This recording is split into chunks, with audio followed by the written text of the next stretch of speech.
Trump की धमकी के बीच ईरान ने आग की दीवार तैयार कर ली है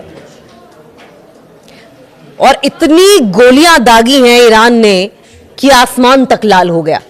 और यह सब देखकर ट्रंप की घिग्गी बंध गई है, आवाज नहीं निकल रही है। धमकी के बीच ईरान गन फायर ड्रिल कर रहा है।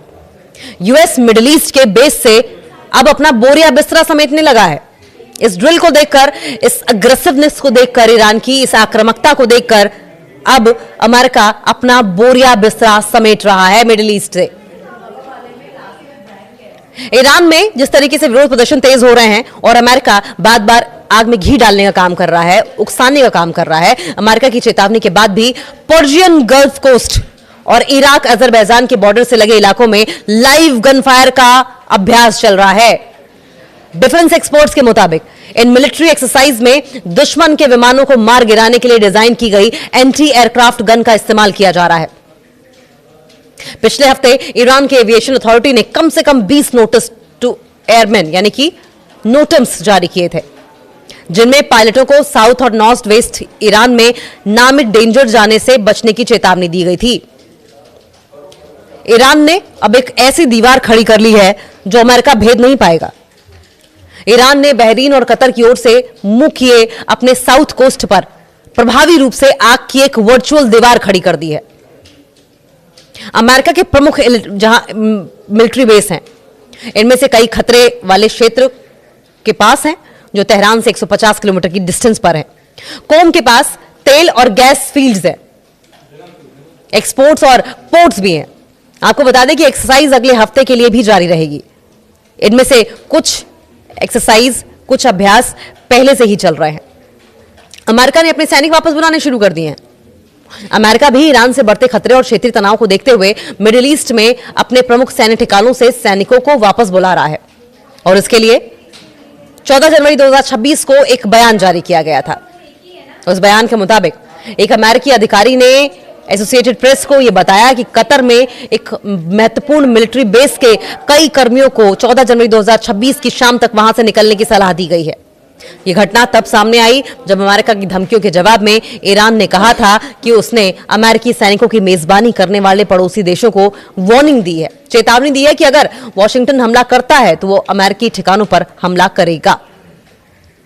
ट्रंप की चेतावनी क्या थी? आपको बता दें कि अमेरिकी राष्ट्रपति डोनाल्ड ट्रंप ने ईरान को बार बार धमकी दी कि अगर अधिकारियों ने प्रदर्शनकारियों को मारा तो वे कड़ी सैन्य कार्रवाई करेंगे। ईरान के बाहर ह्यूमन राइट्स ग्रुप्स का दावा है कि 28 दिसंबर 2025, 12 जनवरी 2026 के बीच ईरान में 2000 से ज्यादा लोग मारे गए।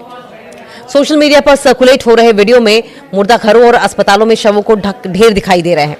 ऐसा दावा अमेरिका कर रहा है क्योंकि अमेरिका प्रोपेगेंडा रच रहा है, एक नैरेटिव गढ़ रहा है, कर कुछ नहीं पा रहा है बातें करने के अलावा। हालांकि ईरान में देश भर में इंटरनेट ब्लैकआउट के कारण इन दावों की पुष्टि करना थोड़ा मुश्किल है कि ईरान में ये सब जो हो रहा है वो सच है भी या नहीं, क्योंकि अमेरिका बातें बहुत मान रहा है लेकिन क्या कर पाएगा ये पता नहीं। ईरान में जिस तरीके से विरोध प्रदर्शन तेज हो रहे हैं और अमेरिका बार बार आग में घी डालने का काम कर रहा है, उकसाने का काम कर रहा है, अमेरिका की चेतावनी के बाद भी पर्शियन गल्फ कोस्ट और इराक अजरबैजान के बॉर्डर से लगे इलाकों में लाइव गन फायर का अभ्यास चल रहा है। डिफेंस एक्सपर्ट्स के मुताबिक इन मिलिट्री एक्सरसाइज में दुश्मन के विमानों को मार गिराने के लिए डिजाइन की गई एंटी एयरक्राफ्ट गन का इस्तेमाल किया जा रहा है। पिछले हफ्ते ईरान के एविएशन अथॉरिटी ने कम से कम 20 नोटिस टू एयरमैन यानी कि नोटम्स जारी किए थे, जिनमें पायलटों को साउथ और नॉर्थ वेस्ट ईरान में नामित डेंजर जाने से बचने की चेतावनी दी गई थी। ईरान ने अब एक ऐसी दीवार खड़ी कर ली है जो अमेरिका भेद नहीं पाएगा। ईरान ने बहरीन और कतर की ओर से मुंह किए अपने साउथ कोस्ट पर प्रभावी रूप से आग की एक वर्चुअल दीवार खड़ी कर दी है। अमेरिका के प्रमुख जहां मिलिट्री बेस हैं, इनमें से कई खतरे वाले क्षेत्र के पास हैं जो तेहरान से 150 किलोमीटर की डिस्टेंस पर है। कोम के पास तेल और गैस फील्ड्स हैं, एक्सपोर्ट्स और पोर्ट्स भी हैं। आपको बता दें कि एक्सरसाइज अगले हफ्ते के लिए भी जारी रहेगी। इनमें से कुछ एक्सरसाइज, कुछ अभ्यास पहले से ही चल रहे हैं। अमेरिका ने अपने सैनिक वापस बुलाने शुरू कर दिए हैं। अमेरिका भी ईरान से बढ़ते खतरे और क्षेत्रीय तनाव को देखते हुए मिडिल ईस्ट में अपने प्रमुख सैन्य ठिकानों से सैनिकों को वापस बुला रहा है और इसके लिए 14 जनवरी 2026 को एक बयान जारी किया गया था।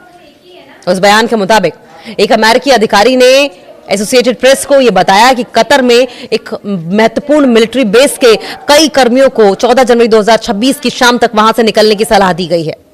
यह घटना तब सामने आई जब अमेरिका की धमकियों के जवाब में ईरान ने कहा था कि उसने अमेरिकी सैनिकों की मेजबानी करने वाले पड़ोसी देशों को वार्निंग दी है, चेतावनी दी है कि अगर वॉशिंगटन हमला करता है तो वो अमेरिकी ठिकानों पर हमला करेगा। ट्रंप की चेतावनी क्या थी? आपको बता दें कि अमेरिकी राष्ट्रपति डोनाल्ड ट्रंप ने ईरान को बार बार धमकी दी कि अगर अधिकारियों ने प्रदर्शनकारियों को मारा तो वे कड़ी सैन्य कार्रवाई करेंगे। ईरान के बाहर ह्यूमन राइट्स ग्रुप्स का दावा है कि 28 दिसंबर 2025 12 जनवरी 2026 के बीच ईरान में 2000 से ज्यादा लोग मारे गए। सोशल मीडिया पर सर्कुलेट हो रहे वीडियो में मुर्दा घरों और अस्पतालों में शवों को ढेर दिखाई दे रहे हैं।